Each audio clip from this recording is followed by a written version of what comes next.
I stood in my kitchen, staring at my mother as she told me to cancel my son's 6th birthday party. The reason?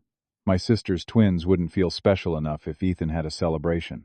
Ethan had been counting down the days for 6 weeks. He'd invited his whole class. He talked about nothing but his dinosaur-themed party. That's when I knew we had to leave. That very night, I packed our lives into my sedan, and we disappeared into the darkness. The words kept echoing in my head as I gripped my coffee mug that morning. 3 months earlier, everything had seemed normal. Well, as normal as life could be for a widower raising a 6-year-old alone. My wife Amanda died in a car accident 2 years ago. Ethan was only 4 when it happened. A drunk driver ran a red light at 3 in the afternoon on a Tuesday. She was gone before the ambulance arrived. The grief nearly destroyed me, but I had Ethan. He needed me. So I learned how to braid hair from YouTube videos. I figured out how to cook more than just scrambled eggs. I became both parents. We lived in a small house in suburban Ohio, about 20 minutes from my mother Helen's place. Close enough that family dinners were expected every Sunday. Close enough that my sister Diane could drop by unannounced whenever she wanted. Diane was 2 years younger than me. She had twin 7-year-olds, a boy named Josh and a girl named Emma. Her husband Craig worked in IT for some tech company. They lived in a bigger house than mine, drove newer cars, took vacations to Disney World twice a year. Diane had always been the golden child. Even when we were kids, everything revolved around her. She got the bigger bedroom. Her activities took priority. When she wanted to quit piano after 2 years of expensive lessons, that was fine. When I wanted to quit baseball after 1 season because I hated it, I was told I needed to learn commitment. After the twins were born, it got worse. My mother practically moved into Diane's house that first year. She babysat 3 days a week. She attended every preschool concert, every kindergarten field day, every soccer practice. Meanwhile, when Amanda was dying in the hospital, my mother visited twice. She said hospitals made her uncomfortable. After Amanda died, I expected my mother to step up, help with Ethan. But she was always too busy. The twins needed her. Diane needed her. I was 32 years old. I should be able to handle things myself. I worked as a freelance graphic designer. It gave me flexibility to be home when Ethan got off the school bus. We developed routines. We figured it out together. 3 months before his 6th birthday, Ethan started talking about his party. He was obsessed with dinosaurs, especially velociraptors. He had dinosaur pajamas, dinosaur bed sheets, at least 40 plastic dinosaur figures that lived in a plastic storage bin in his room. I wanted to give him something special, something to show him that even though his mother was gone, his life could still be full of joy and celebration. I started saving. Every freelance job, I put away $50. By February, I had saved $300, enough for a real party. I booked a small recreation center for 2 hours on a Saturday afternoon, $50 an hour. I found a local bakery that made custom cakes.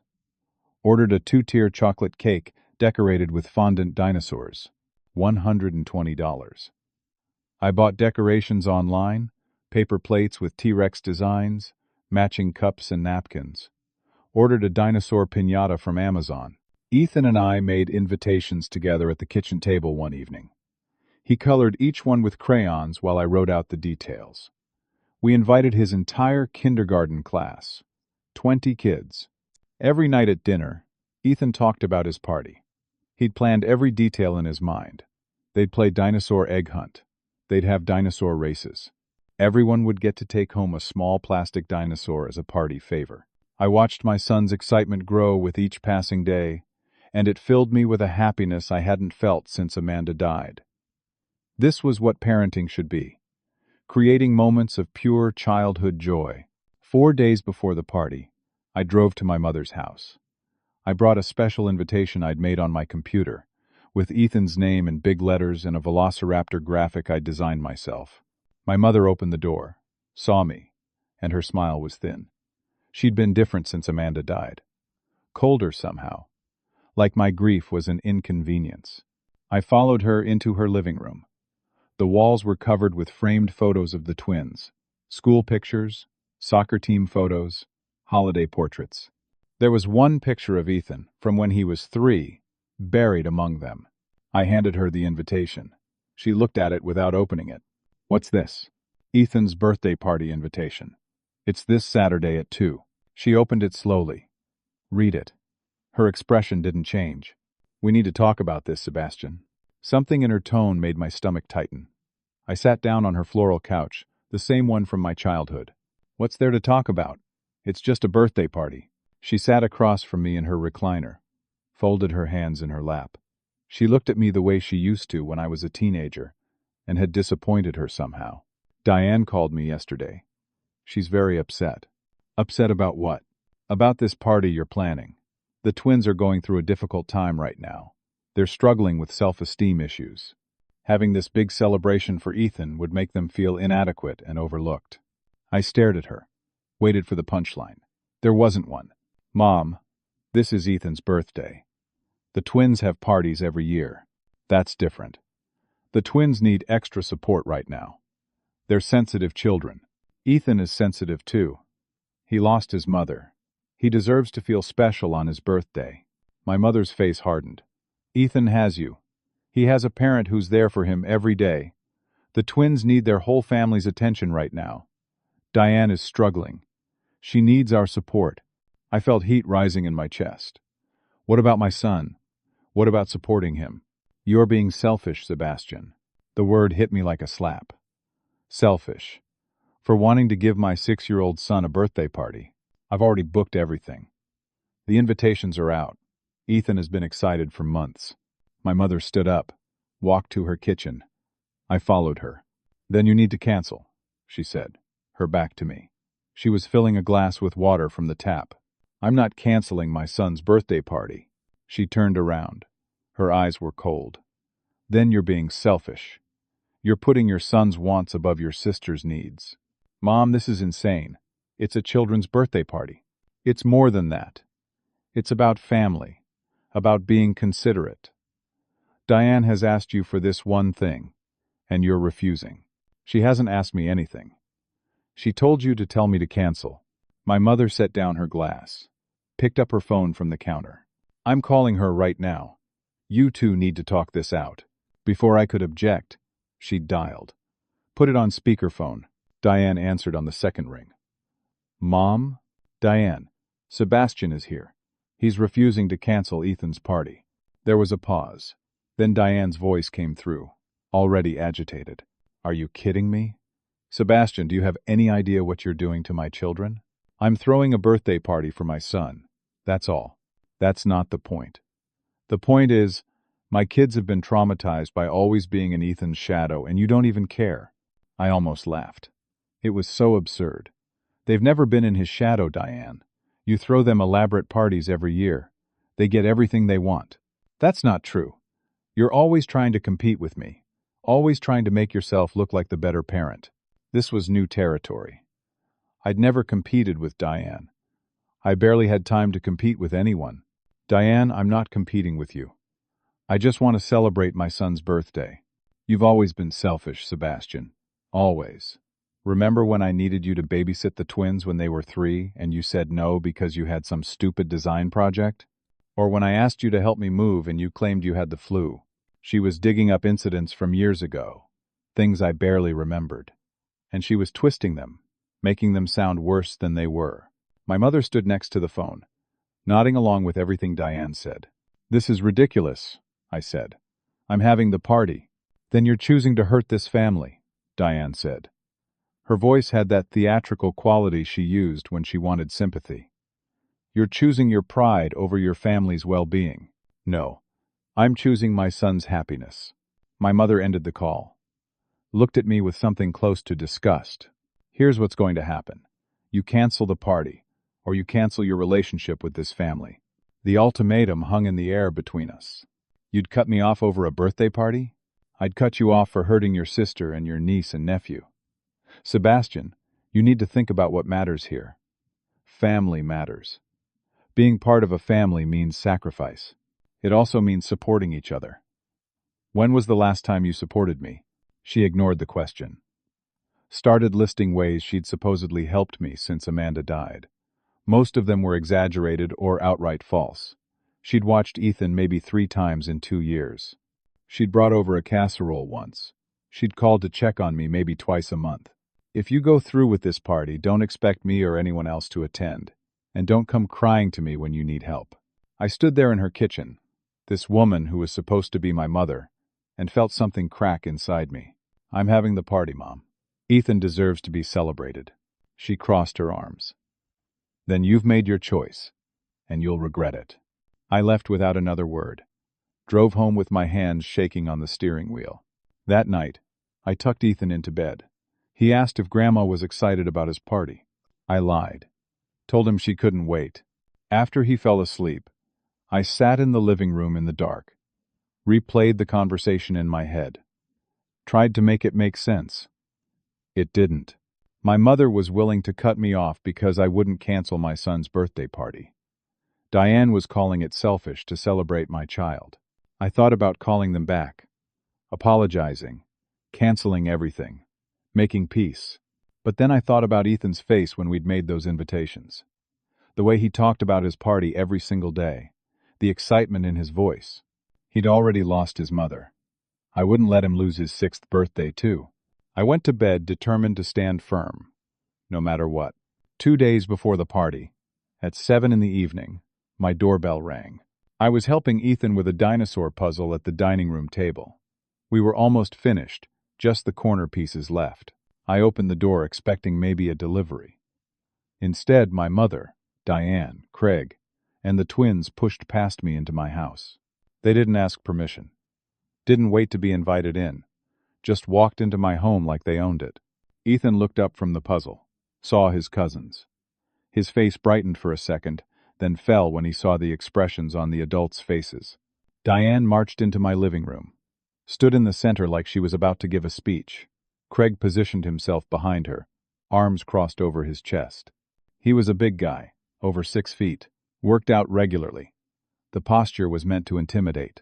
My mother stood near the doorway. The twins hovered close to her, looking confused. "We need to settle this right now, Sebastian," Diane announced. Her voice was loud, aggressive. I was very aware that Ethan was 10 feet away, hearing all of this. "You can't just barge into my house. We're family. We can come whenever we want." That statement alone told me everything I needed to know about how Diane viewed boundaries. "Whatever you want to say, let's talk about it privately. Not in front of the kids." "No," Diane said sharply. "You need to hear this now. You're being a terrible brother. You've always been jealous of me. And now you're taking it out on my children." I tried to stay calm. Kept my voice level. "Diane, I'm not jealous of you. I just want to celebrate my son's birthday." "Stop lying. You're doing this to hurt me, to make me look bad. You want everyone to think you're this perfect single dad while I'm struggling with my kids. That's not true." "Yes, it is. You've always resented that Mom loves me more, that I got more attention, and now you're trying to turn Ethan against our family." The accusations were wild, untethered from reality. I glanced at Ethan. He was still sitting at the table, hands frozen over the puzzle. His eyes were wide. "Please, can we do this another time? You're scaring Ethan." Diane turned to the twins. Her voice instantly changed, became syrupy sweet. "Josh, Emma, come here, sweethearts." The twins walked over hesitantly. "Tell Uncle Sebastian how sad you are about Ethan's party." This was rehearsed. I could tell by the way they'd been positioned near the door, waiting for their cue. Josh spoke first, his voice uncertain. "It's not fair that Ethan gets a big party." Emma chimed in, tears already forming. "Why does he get to have all his friends when we don't?" They were coached. These weren't their real feelings. They were parroting what Diane had told them to say. Diane wrapped her arms around them. "See what you're doing? You're hurting children, Sebastian. My babies are devastated." Ethan started crying at the table, quiet tears running down his face. He didn't understand why his cousins were upset about his birthday. Didn't understand why everyone was yelling. I moved toward him. Craig stepped into my path. "We're not done here. Get out of my way." Craig moved closer. We were chest to chest now. Or what? My heart was pounding. But I kept my voice steady. I'm not playing this game. Move. My mother's voice cut through. Sebastian, just call the venue right now and cancel. End this. I looked over. She was holding my phone. She'd taken it from the kitchen counter when I wasn't looking. Give him my phone, Mum. Not until you cancel. This was insane. They were holding my phone hostage, in my own home. Diane pulled out her phone. I have the venue number right here. Make the call, Sebastian. I looked at each of them. My mother, cold and demanding. Diane, theatrical and manipulative. Craig, physically intimidating me. The twins, confused and being used as props. Then I looked at Ethan, my son, crying at the dining room table, his dinosaur puzzle forgotten, and something clicked. This wasn't normal. This wasn't how families behaved. This was toxic. This was manipulation and control. If I gave in now, it wouldn't stop. They'd control every birthday, every holiday, every decision I made about Ethan's life. They'd use guilt and threats to get what they wanted. Every single time. I thought about Amanda. What would she want for Ethan? She'd want him to grow up in a home filled with love, not manipulation. She'd want him to know his worth wasn't dependent on making other people comfortable. I walked past Craig, shouldered him aside. Went to my mother, took my phone from her hand. All of you, leave my house. Now. Diane's face went red. We're not leaving until you cancel that party. I held up my phone. Opened it. Pulled up the emergency dial screen. Then I'm calling the police. My finger hovered over the call button. My mother's eyes widened. You wouldn't dare. Try me. For a long moment, nobody moved. The only sound was Ethan's quiet crying. Finally, Craig grabbed Diane's arm. Come on, let's go. They moved toward the door. Diane pulled away from Craig's grip, turned back to face me. You're going to regret this, Sebastian. I promise you that. This family will never forgive you. My mother followed them out. Paused at the door. Don't call me when you need help. You're on your own now. The door slammed. I locked it immediately. Engaged the deadbolt. My hands were shaking. I went to Ethan. Picked him up even though he was getting too big to carry comfortably. Held him tight. He was still crying. Daddy, why were they so mad? Did I do something bad? Those words broke my heart. My son thought he'd done something wrong. Thought he was the cause of this chaos. No, buddy. You didn't do anything wrong. Nothing at all. Sometimes adults act badly. But that's not your fault. Never your fault. I carried him to his bedroom. Changed him into his dinosaur pajamas. Tucked him into bed an hour early. Sat with him, rubbing his back until he finally fell asleep. Then I went back downstairs. Sat in the dark living room. Tried to process what had just happened. They'd invaded my home. Held my phone hostage. Used children as emotional weapons. Physically intimidated me. All because I wouldn't cancel a birthday party. I thought about the party, now just 2 days away. Even if I went through with it, would it be ruined? Would they show up and cause a scene in front of 20 kindergartners and their parents? Or worse, would they wait until later? Find other ways to punish me? More manipulation? More guilt trips? More invasions of my boundaries? I thought about Ethan's childhood stretching ahead. Every milestone marked by drama. Every achievement diminished to protect the twins' feelings. Every moment of joy overshadowed by Diane's need to be the center of attention. I thought about holidays, Sunday dinners, family gatherings, all of them battlegrounds, all of them opportunities for my mother and sister to control and manipulate. Did I want that for my son?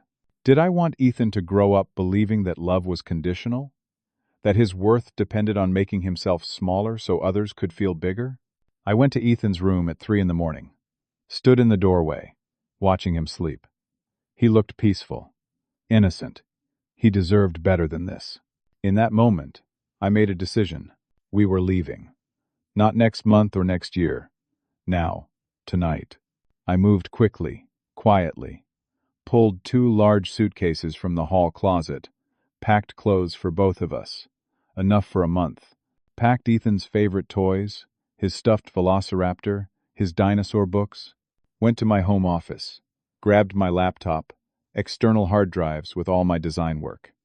My equipment was my livelihood. Without it, I couldn't work.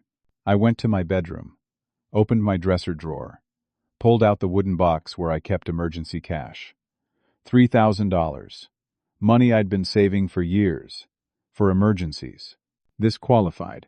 I packed important documents. Birth certificates. Social security cards.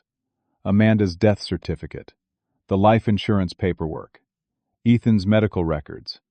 Everything I might need to start over. By 4 in the morning, everything was loaded in my sedan. 2 suitcases, 3 boxes, my work equipment. Our entire life condensed into a car trunk. I went to Ethan's room, gently shook him awake. "Hey, buddy, we're going on an adventure." He opened his eyes, confused. "What kind of adventure?" "A surprise trip. A new adventure. Can you pack your favorite toys in your backpack?" He was excited now, sleep forgotten. "Where are we going?" "It's a surprise, but it's going to be really fun. Trust me." Ethan grabbed his backpack, stuffed in his velociraptor, 3 other dinosaur figures, and his favorite books. By 4:30 we were in the car. Ethan was in his booster seat in the back, clutching his stuffed dinosaur. I left a note on the kitchen counter. Just 7 words. "Don't look for us. We're done. Leave us alone." I locked the front door, got in the car, started the engine. As we pulled out of the driveway, the sun was just starting to lighten the eastern sky. "Where are we going, Daddy?" I thought about my college roommate, Tyler. He lived in Portland, Oregon now. We'd stayed in touch over the years. He was a good guy. Single, worked as a videographer, had a spare bedroom. I'd called him at 3 in the morning, explained everything in 10 minutes. He'd said without hesitation, "Come here. Stay as long as you need. We're going to see my friend, Tyler. In Portland." "Where's that?" "Far away. It's going to take a few days to drive there." Ethan was quiet for a minute. Then, "Are we coming back?" I looked at him in the rearview mirror. His face was illuminated by the early morning light. "No, buddy.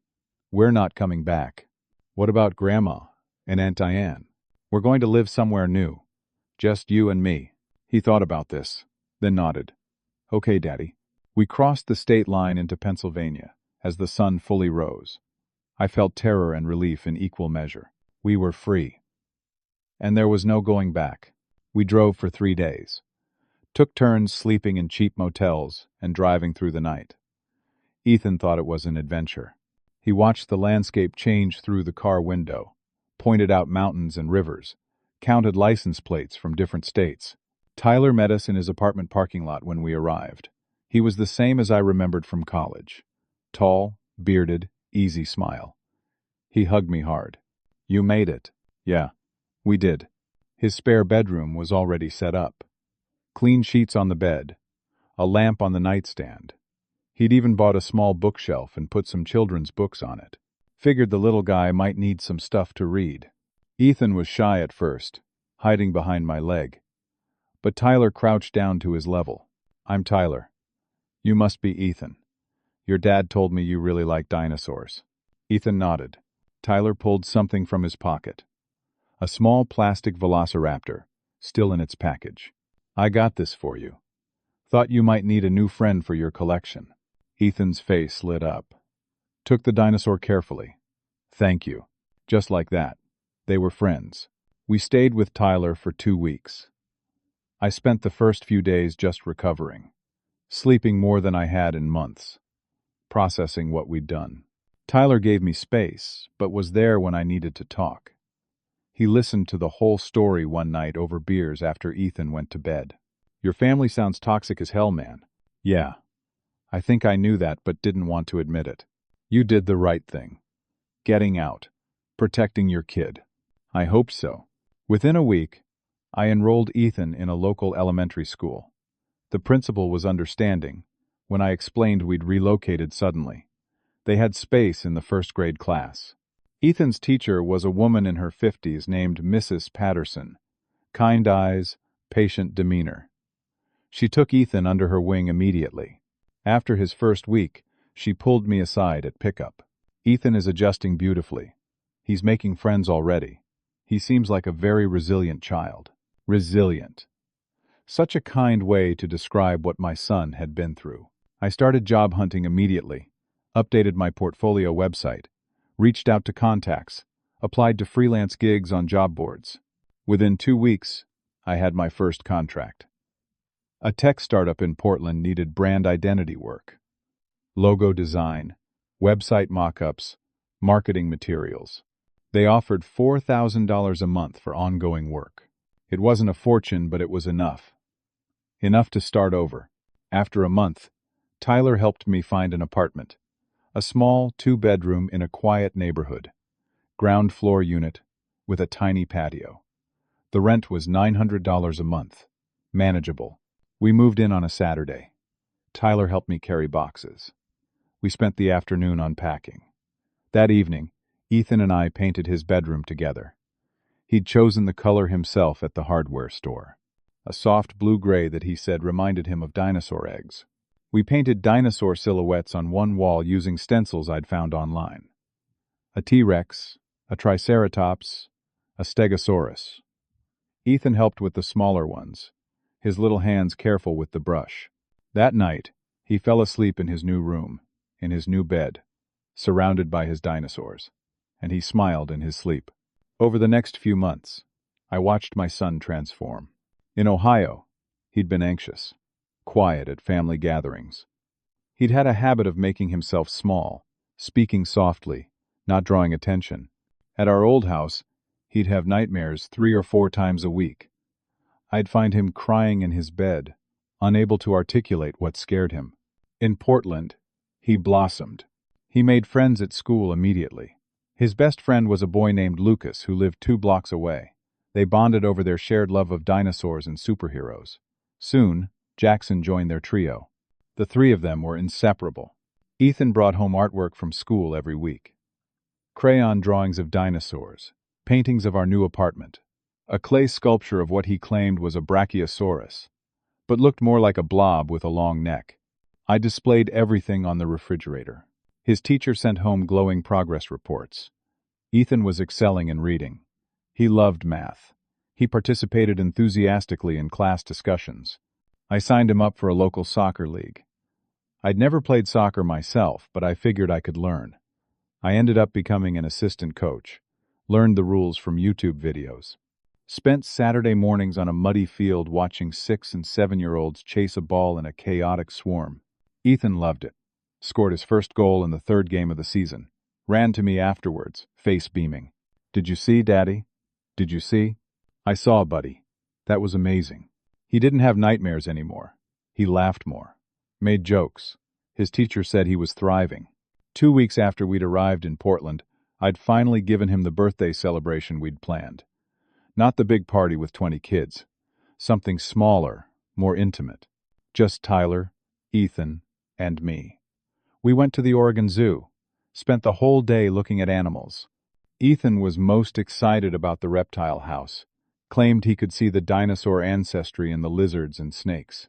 Afterwards, we went back to Tyler's apartment. Tyler had bought a dinosaur cake from a local bakery. We sang Happy Birthday. Ethan blew out his candles, made a wish he wouldn't tell us. Later, as Tyler and I cleaned up, Ethan came over, hugged me tight. "This is my best birthday ever, Daddy." I felt my eyes water. Yeah? Yeah. Because nobody was mad. Everybody was happy. And we got to see real animals. Such a simple thing. Nobody was mad. That's all he'd wanted. A celebration without drama. I realized then how much the toxic environment in Ohio had affected him. He'd absorbed the tension, the constant conflict, the feeling that his joy was somehow wrong. Here, he could just be a kid. I blocked my mother's number, blocked Diane's, created new social media accounts under different names, kept my work portfolio but removed my location from it. For 5 months, there was silence. No phone calls, no emails, no attempts at contact. I began to believe we were truly free, that they'd given up, that we could build our new life without interference. I was wrong. In early December, 6 months after we'd left, I got a call from my employer, the tech startup. "Sebastian, we need to talk." My stomach dropped. I knew that tone. We're restructuring the company. We've had to make some difficult decisions about budget allocation. We're going to have to let you go, effective immediately. I was shocked. But you just secured Series A funding. I'm in the middle of 3 projects. I know. We're sorry. This was a difficult decision. We'll pay you through the end of the month. 2 weeks. 2 weeks of income, and then nothing. Can I ask why? My performance reviews have been excellent. It's not about performance. It's about restructuring. We're going in a different direction. The explanation was vague, unsatisfying, but I accepted it professionally. Thanked them for the opportunity. Immediately started job hunting. I had interviews lined up within a week. My portfolio was strong. I had good references from previous clients. The first interview was with a design agency downtown. It went perfectly. They loved my work. The creative director said he'd never seen such clean brand identity work. We'll be in touch by the end of the week with an offer. 4 days later, I got a rejection email. After careful consideration, we've decided to go in a different direction. No explanation. No feedback. The same thing happened with the next company. Excellent interview. Glowing feedback. Then sudden rejection. And again. And again. 3 jobs in a row. Final interview stage. Then rejection with vague explanations. Something was wrong. After the 4th rejection, I reached out to one of the recruiters, a woman named Jennifer, who'd been particularly encouraging during the process. I called her directly. Jennifer, I hope this isn't inappropriate, but can you tell me what happened? I thought the interview went well. She hesitated.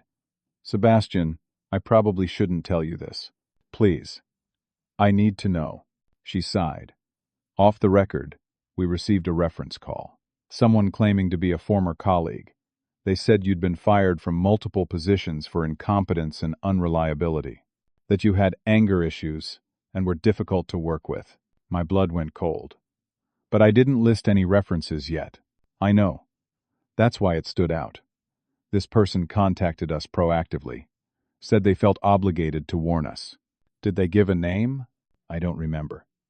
But it was enough that we had to take it seriously.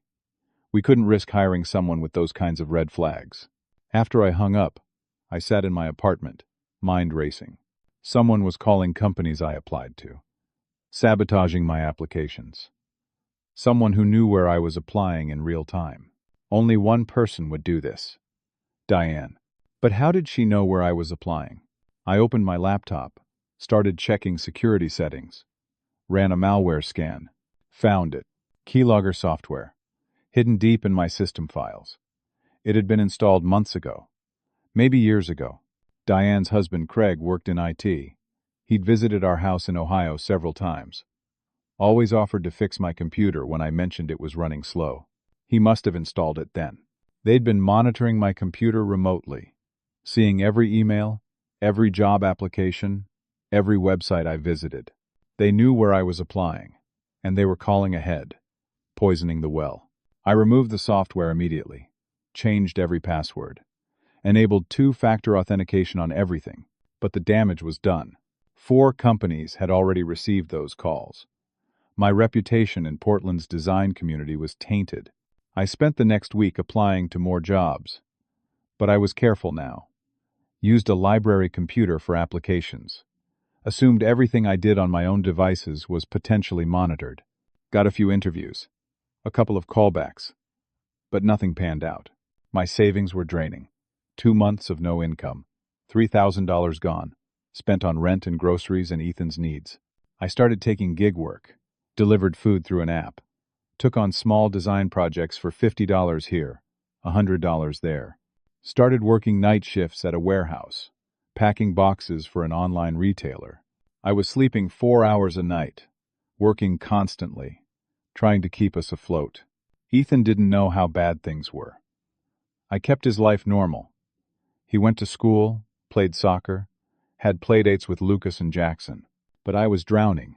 One night, I broke down. Called my mother from a burner phone I'd bought. I don't know what I expected.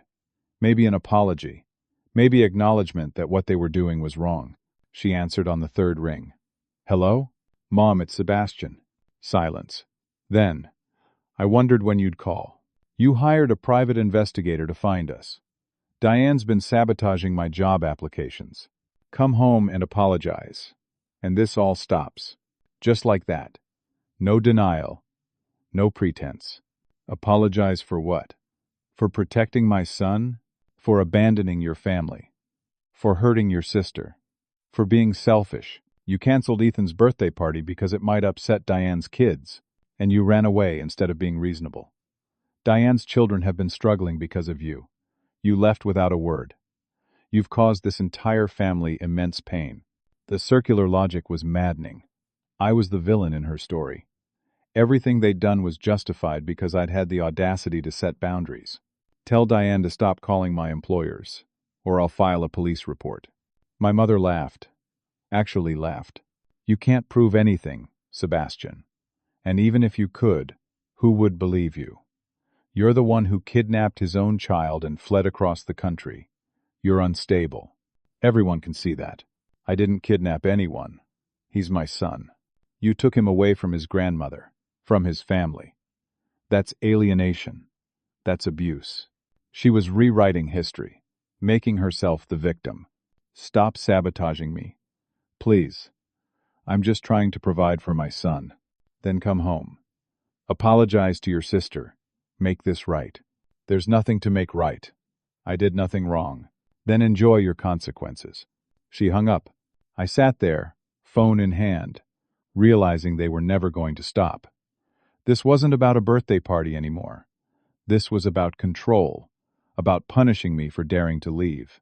They would sabotage me indefinitely, ruin every opportunity, make my life as difficult as possible until I surrendered.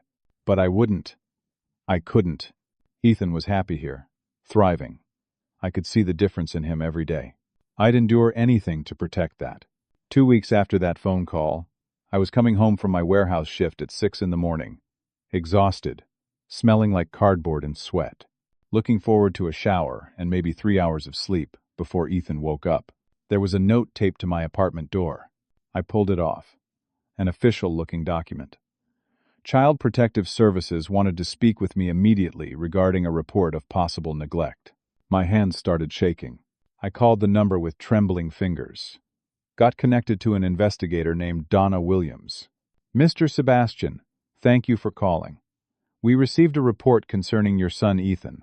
We need to schedule a home visit and interview today. What are the allegations? I can't disclose details of the report at this time, but we take all reports seriously. Are you available this afternoon at 2? I was supposed to sleep, supposed to rest before picking Ethan up from school. But I said yes.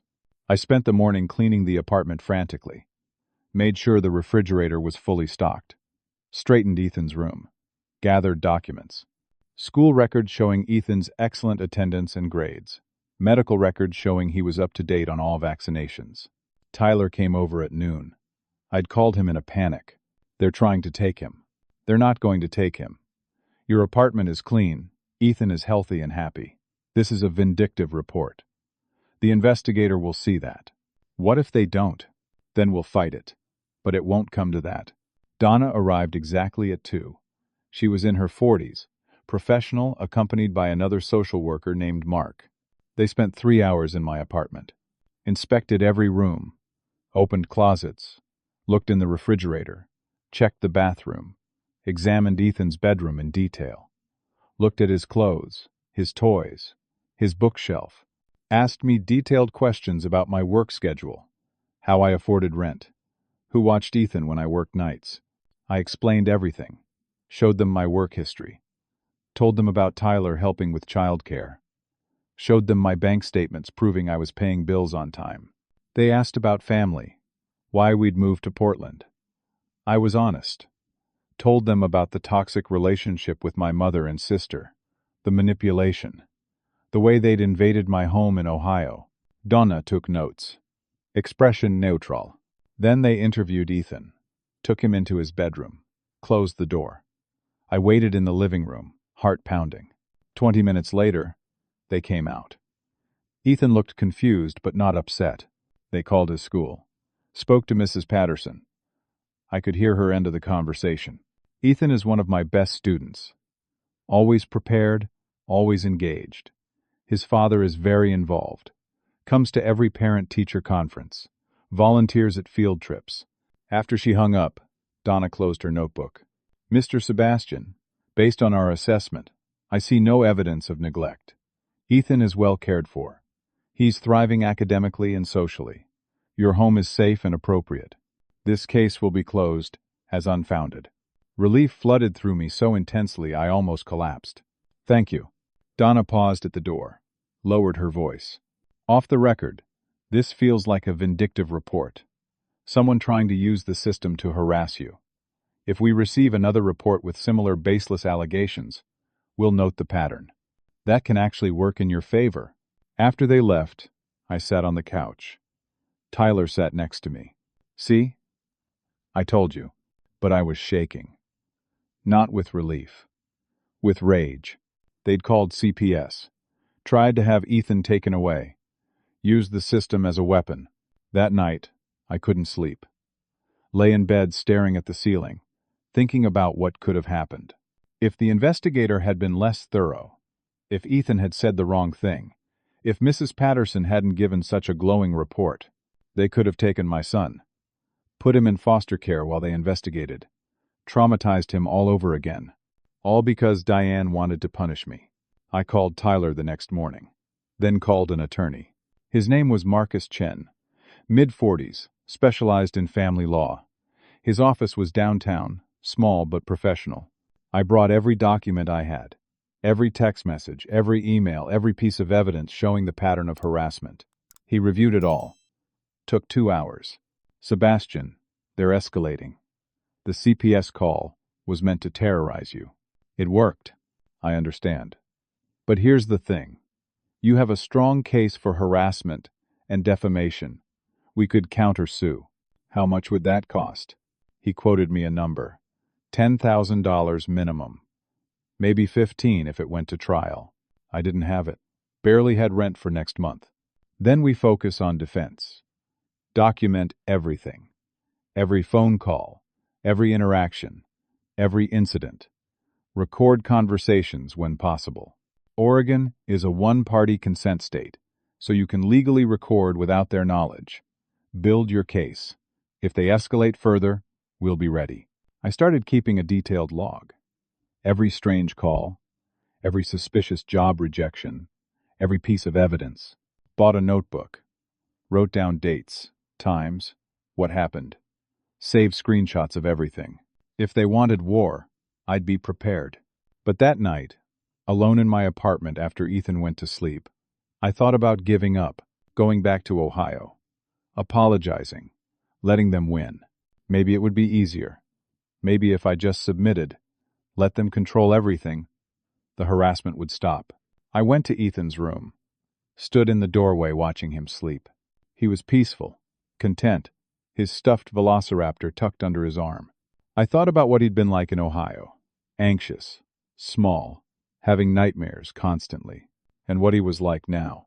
Happy, confident, thriving. I made a vow right there. I would endure anything to protect this. His happiness was worth every hardship, every sleepless night, every financial struggle, every legal battle. I wouldn't break, wouldn't surrender, wouldn't go back. They could throw everything at me. I would survive it. For him. Nearly 1 year after we'd left Ohio, life had found a rhythm again. The legal harassment continued, but I'd learned to document everything. Marcus had filed responses to the frivolous lawsuit. It was moving through the courts slowly. We had court dates scheduled months out. I'd found more stable freelance work. Not as much as before, but enough. Clients who found me through my portfolio and didn't check references. Small businesses, local startups. I was rebuilding slowly. Ethan had just finished first grade. His report card was exceptional. All A's. Teacher comments glowing.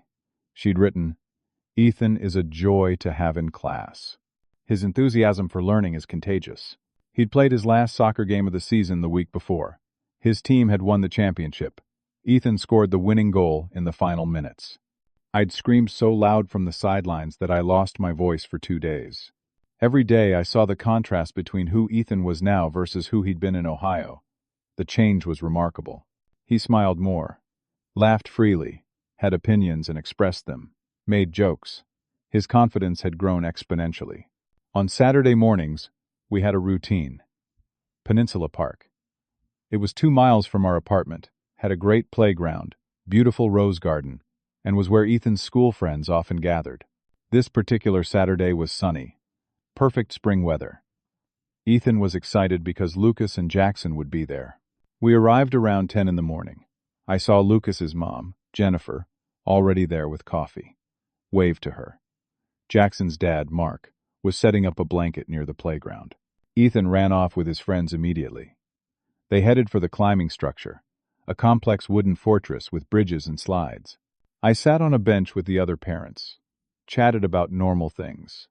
Weekend plans, upcoming school events, whether we should organize an end-of-year class party.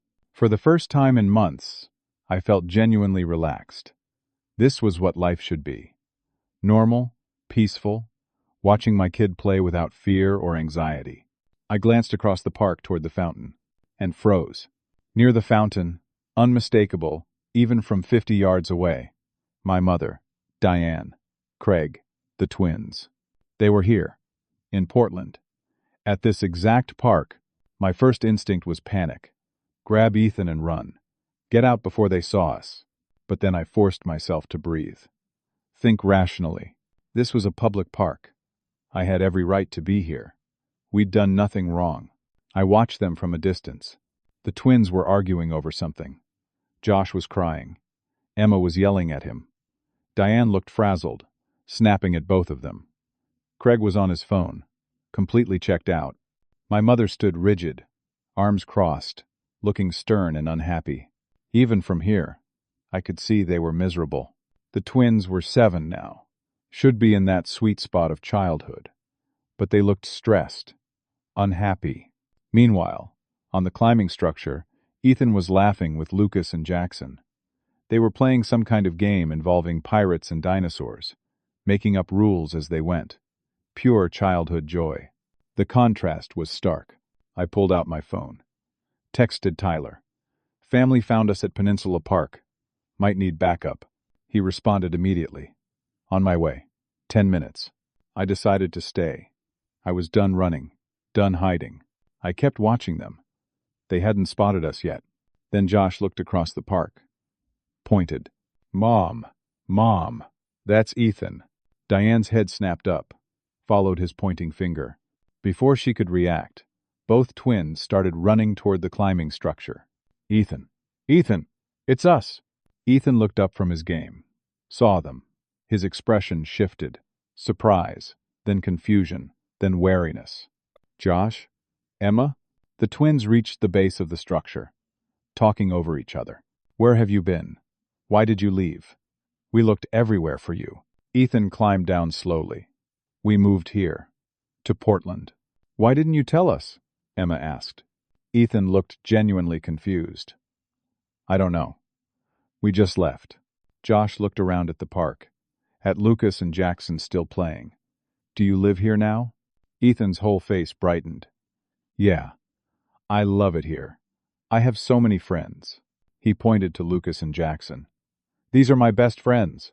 The boys waved, then went back to their game. I watched the twins' faces. Something passed over them.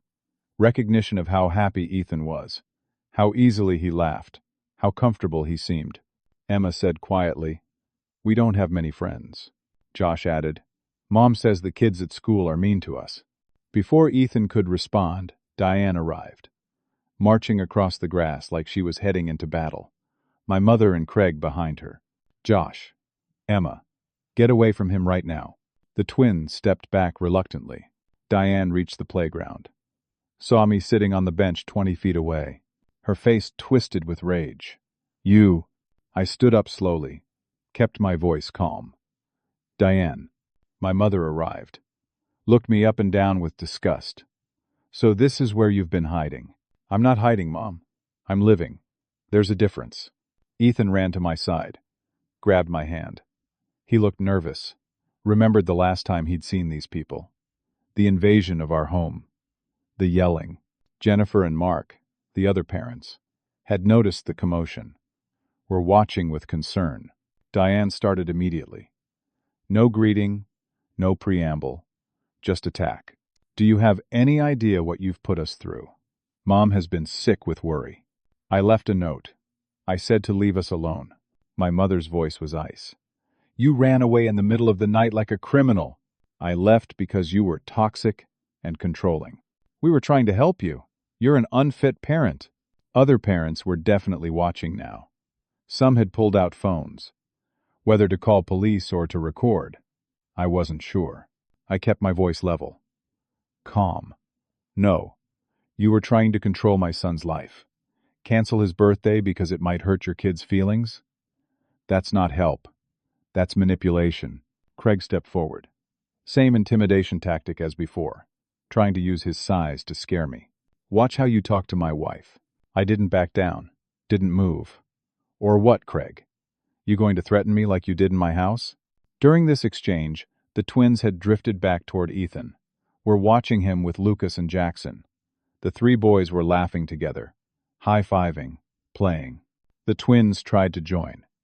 Lucas and Jackson were polite, included them in the game. But it was awkward. The twins didn't know the rules, didn't fit in. Josh said to Emma, loud enough for me to hear, "How come Ethan has so many friends and we don't?" Emma stared at Ethan. "I don't know. He seems really happy." Diane overheard. Her face darkened. This was what she couldn't stand. Proof. Evidence that Ethan was better off without them. That leaving had been the right choice. Tyler arrived then. Assessed the situation immediately. Walked over and stood next to me. "Everything okay here?" "Just some people I used to know." They were about to leave. My mother turned on him. "This doesn't concern you." Tyler crossed his arms. "It does when you're harassing my friend in a public park, and in front of witnesses." His presence changed the dynamic, made Diane less bold. There were other adults here now. People watching, recording. Diane's rage was reaching a boiling point. I could see it in her face, the way her hands were clenched into fists. She was seeing what she didn't want to see. Ethan happy, thriving, surrounded by friends, playing and laughing without anxiety, while her own children looked miserable, isolated, stressed. It was proof she couldn't deny. I'd been right to leave. Ethan was better off. But instead of self-reflection, she doubled down. "You've poisoned him against us. You've turned him into a stranger." I kept my voice calm, aware that people were watching, recording. "No, Diane. I removed him from a toxic environment. He's healthier for it." "Toxic? We're his family. Family doesn't sabotage job applications. Family doesn't file false CPS reports." My mother gasped theatrically. "How dare you accuse Diane of such things?" "Because she did it. And we both know it." Diane pulled out her phone, started recording video, pointed it directly at me. "I'm documenting this. You're keeping a child from his grandmother. This is parental alienation." I noticed other parents had their phones out too, recording from different angles. But Diane didn't notice them. She was too focused on building her own narrative.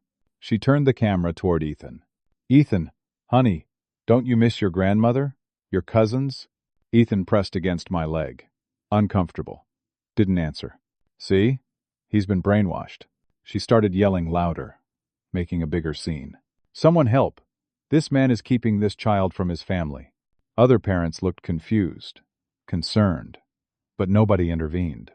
They could see Ethan wasn't in distress, was holding my hand voluntarily, looked uncomfortable with Diane, not with me. "Diane, stop. You're scaring him." Craig tried to grab my arm. Tyler stepped between us immediately. "Don't touch him." The confrontation was escalating. Other park visitors were stopping to watch. A small crowd was forming. Then my mother said something unforgivable, her voice cold, calculated. "Sebastian, if you don't bring Ethan back to Ohio with us right now, we'll take this to court. You'll lose custody." I kept my voice steady. "You already tried that. The grandparents' rights claim? My lawyer says it has no merit." Diane lost all control then. Started screaming. "You're a terrible father. Ethan deserves better. Then she turned to Ethan, looked directly at my 7-year-old son. Your mom would be ashamed of what your dad has become. Time stopped. She'd used Amanda, used my dead wife, used Ethan's dead mother, as a weapon to hurt us both. Ethan burst into tears. Sudden, wrenching sobs. I saw red. Every muscle in my body tensed, but I forced myself to stay composed. I picked up Ethan, held him close, his tears soaking into my shirt. I looked at Diane. If you ever speak about my wife again, I will file a restraining order. I have evidence of everything you've done. The harassment, the sabotage, the false reports, all of it. Diane's face twisted into something ugly, mocking. Go ahead and try. No one will believe you. I walked away. Tyler followed. Behind me, I could hear Diane still yelling, making a scene. Other parents were telling her to calm down, to leave, that she was disturbing the peace. I carried Ethan to the car. He was still crying. Tyler drove us home. That evening, after I'd calmed Ethan down, after he'd finally fallen asleep exhausted from crying, I got a text from a high school friend I hadn't spoken to in years. Dude, what is going on? You're all over Facebook. My stomach dropped. I opened Facebook on my phone. Diane had posted the video she'd recorded, but it was edited, heavily. She'd cut out her own screaming, cut out the context, cut out Craig trying to grab me, cut out the comment about Amanda. What remained looked bad. Made it seem like I was being aggressive, like I was refusing to let my mother speak to Ethan. The caption read, "Witnessed disturbing behavior today at Peninsula Park in Portland. This father is keeping his child isolated from family. He refused to let the grandmother even speak to the boy. He became aggressive when confronted. If you know this man, Sebastian, please report concerns about the child's welfare to Oregon CPS." She'd tagged my full name, listed my profession as graphic designer, posted it in multiple Oregon community groups, Portland parent groups, Ohio community groups where people still knew me. The video had been shared hundreds of times already. The comments were brutal. "This is child abuse. Someone call CPS immediately. I know this guy from Ohio, he always was weird. That poor child looks terrified.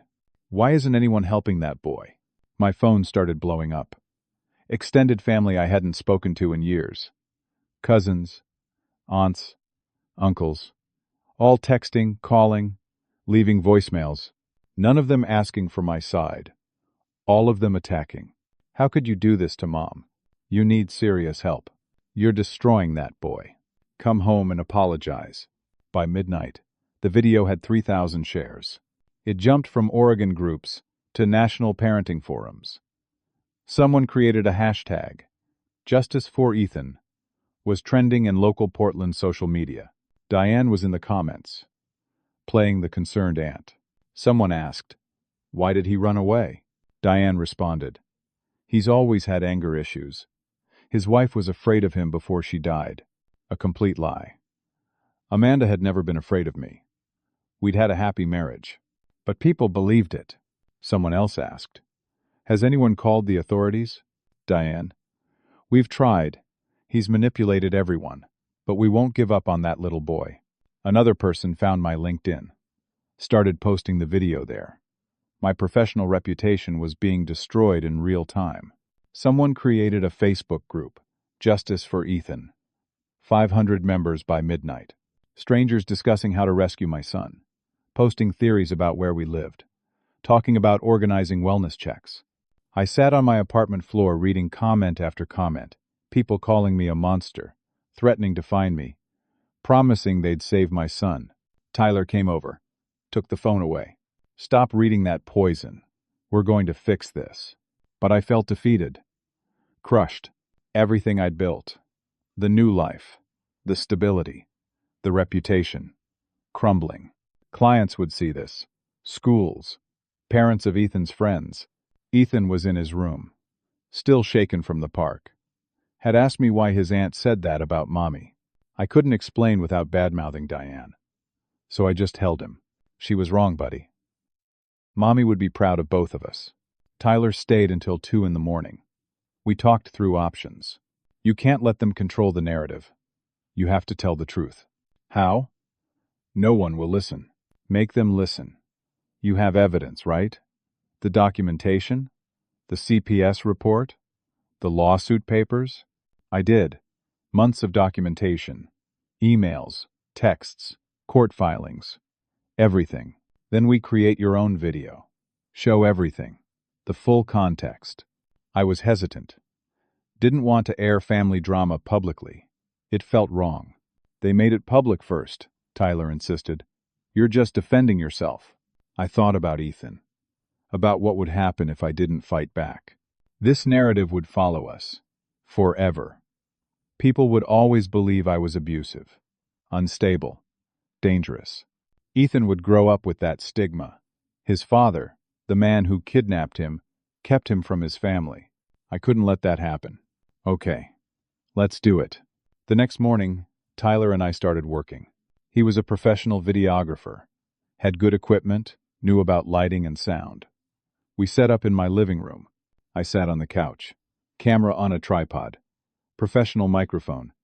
Tyler directed me on where to look, how to speak. Just tell the truth. Calmly, factually. Don't get emotional. Let the evidence speak. I took a breath, looked at the camera. My name is Sebastian. By now, many of you have seen a video about me. A video claiming I'm keeping my son from his family, that I'm dangerous, unstable. I want to tell you what that video doesn't show. The full story. I spoke for 20 minutes. Told the whole timeline. The birthday party cancellation. The invasion of my home. The ultimatum. The decision to leave Ohio. The year of harassment. The sabotage jobs. The false CPS report. And I showed documentation for everything. I held up the lawsuit papers. My mother sued me, claiming I stole $15,000 worth of family heirlooms. Here are receipts proving these items never existed or were never in my possession. I showed the grandparents' rights petition. My mother filed for forced visitation.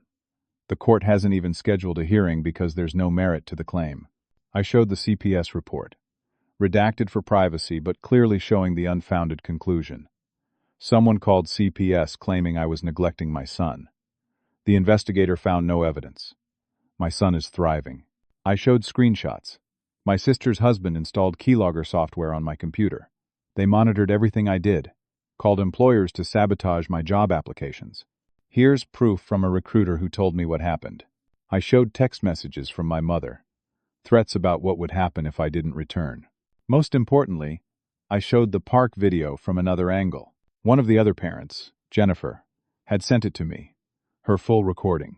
It showed Diane screaming, making a scene. The comment about Amanda, Craig trying to grab me staying completely calm, walking away, protecting my son. The full context changed everything. I ended the video, looking directly at the camera. I'm not a perfect parent, no one is. But I love my son. Everything I've done has been to protect him, to give him a childhood free from manipulation and toxicity, to let him be happy. That's all I've ever wanted. The video my sister posted was edited to make me look dangerous. This is the truth, the whole truth. Judge for yourself. Tyler and I spent 2 hours editing, making sure everything was clear, factual, undeniable. We uploaded it to YouTube, posted it to Facebook, sent it to everyone who'd attacked me, titled it, The Full Story, Setting the Record Straight. Within an hour, people started watching. Within 2 hours, the tide shifted. Comments poured in. Oh my God, his sister is insane. They sued him over fake stolen items? That poor man was just protecting his kid. The CPS call was clearly vindictive. I can't believe they installed spyware on his computer. The video got shared more than Diane's had. 5,000 shares. 10,000. A local Portland news station picked it up. Slow News Day did a 5-minute segment on parental rights and family estrangement. The reporter interviewed me, asked thoughtful questions. Let me explain. The segment aired that evening. Suddenly, I wasn't the villain. I was the victim. The father who'd escaped a toxic family to protect his son. Diane tried to respond, posted angry comments claiming my video was all lies. But people demanded evidence. she couldn't provide any. Her credibility crumbled. The Ohio community groups turned on her. People who knew the family started commenting. Yeah, Diane was always like this. She made my daughter cry at a birthday party once because the girl got more attention. I remember Helen favoring Diane growing up. Sebastian always got the short end. Stories emerged. A pattern of behavior spanning years. Diane's need to be the center of attention. Helen's favoritism. The way they'd treated others who didn't comply. Helen tried to defend Diane. Made it worse. Her comments were aggressive, entitled. People saw through them. The Justice for Ethan Facebook group disbanded. The organizer posted an apology. We were wrong. We didn't have all the information. We're sorry for jumping to conclusions. Marcus, my lawyer, used everything. The online fiasco became evidence. Filed for restraining orders against both Helen and Diane. Showed the pattern of harassment. 11 months documented. The park video. The fake CPS report. The sabotaged jobs. The frivolous lawsuit. Court date was scheduled quickly. Judge reviewed everything in chambers. Took less than an hour. Judge granted the restraining orders.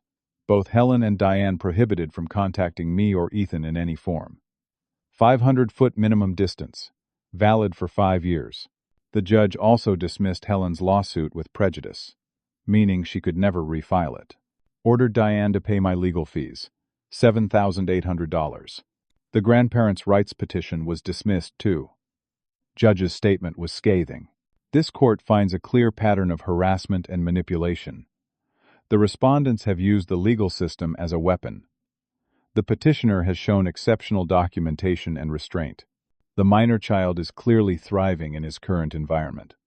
These orders are necessary to protect both the petitioner and the child from further harassment.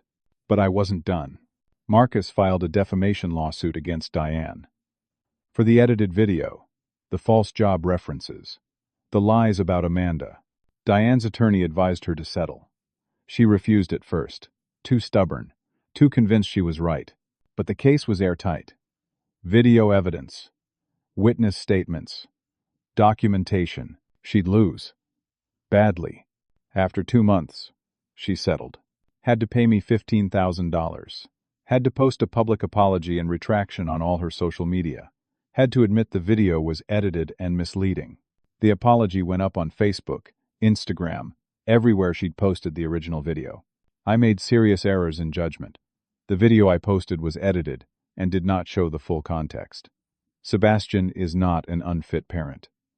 I allowed my emotions to cloud my judgment. I apologize for the harm I caused. Her humiliation was complete. The family shattered. Some relatives reached out to me. Apologize for believing Diane. My cousin Rachel called. I'm sorry I didn't speak up sooner. I saw how Mom favored Diane your whole life. It wasn't right. I should have said something. An uncle I barely knew sent an email. Your dad would be proud of you for standing up for your son. I'm sorry I didn't see what was happening. These relationships I cautiously rebuilt. With firm boundaries. Clear expectations. But most of the family sided with Helen and Diane, refused to see their behavior as wrong. The family split into factions. Holiday gatherings ended. The extended family crumbled under the weight of exposed toxicity. With the settlement money and court-ordered legal fees, my financial situation stabilized. I paid off debt, replenished savings, had a cushion for the first time in over a year. My professional reputation was restored. The truth was out there, easily searchable. New clients reached out. Some specifically because they'd seen my story, respected my integrity, admired how I'd protected my son. Ethan continued thriving in Portland. Never had to see Helen or Diane again. The restraining order ensured that. The park incident gave him temporary nightmares. But therapy helped. A good child psychologist who specialized in family trauma. After 3 months, the nightmares stopped. He understood, age-appropriately, that sometimes families aren't healthy, that it's okay to walk away from people who hurt you. I taught him something Amanda used to say. Family is about love, not obligation.